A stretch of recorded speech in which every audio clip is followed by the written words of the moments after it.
Hi, John Maxwell here. On July 4th, my father passed away. And what I'm going to do is share with you a tribute to my dad. And it's the lessons that he taught me. He lived for 98 years and 8 months. Boy, another lesson, huge lesson that we learned from my dad was to live a generous life.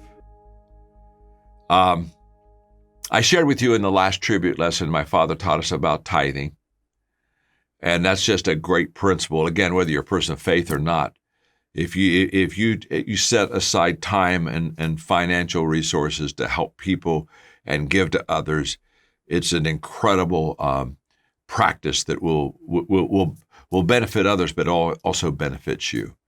And so my father was very, very, very generous, and he did much more than tithe. And but that's how he taught us. And in fact, when we were kids, I can remember when we got $1 allowance as kids, and he would give it to us in dimes. You know why?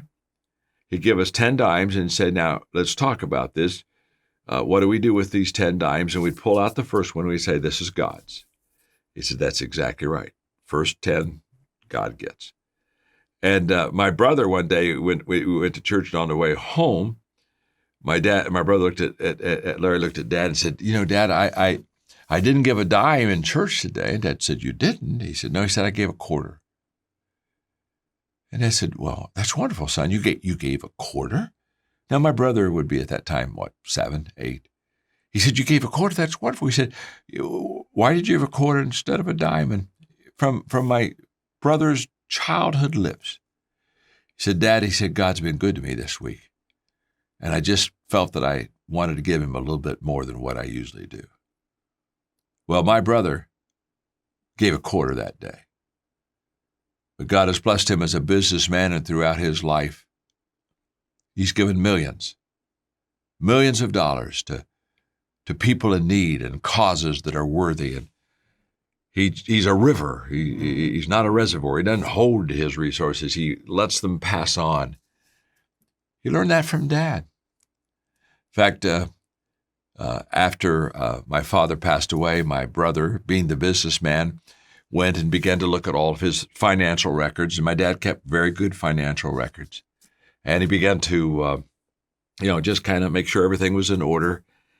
And he called me on the phone and said, "John, I've just spent a few hours going through Dad's giving and records." He said, "It's pretty amazing." He said, My father never had a lot of money, but my father was extremely good with money. So we never had needs because he managed money very, very well. And he had an income level that he needed to have to take care of all those needs. And then everything above it, he wanted to be generous and give to causes that were very important in his life. And so he had annuities. He was always talking to us, as he grew older about it. He was, had an annuity here, he had an annuity over there. And again, he never made a lot of money, but my brother called me on the phone just after he passed away, and he went through his books. He said, "John," he said, "I've just gone through Dad's records, and I believe Larry said that he just in annuities alone. This isn't other giving. This is just in annuities."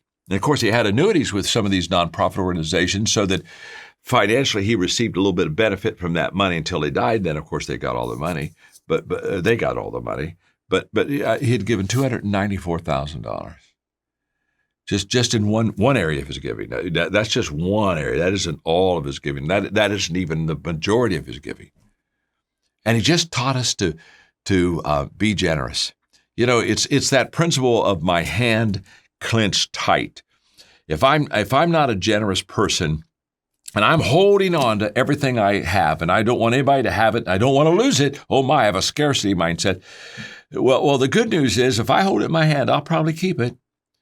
But the bad news is if something comes by my hand that could resource me or add value to me, supply me with things I need, because I am so tight and so stingy and so scarcity mindset, I won't open up my hand to receive more that I could have because I just have to hold on to what I have. And so think about it like this. If you have a clenched fist in your mindset, all the blessings that come by, you can't open your hand, because you open your hand, you're afraid you're going to lose what you got. But instead of a clench fist, if you just have this right here, you just have this mindset, it comes in, it goes out. What I've been given, I should pass on. I'm a river, not a reservoir. God will only give to me what he knows will flow through me. Now, if I have an open hand, guess what? When the blessings come by, the opportunities come by, I have a hand and fingers. I can take some of those. But when I take them, I don't take them to keep them. Remember this: it's the catch and release program in giving. Just like you catch and release for fish, when it comes, you catch it and you have it, hold it, and then you prioritize it. Where's it best going to go, and then you release it. My father taught me to just live an incredible, generous life, and I'm just grateful for that. Wow.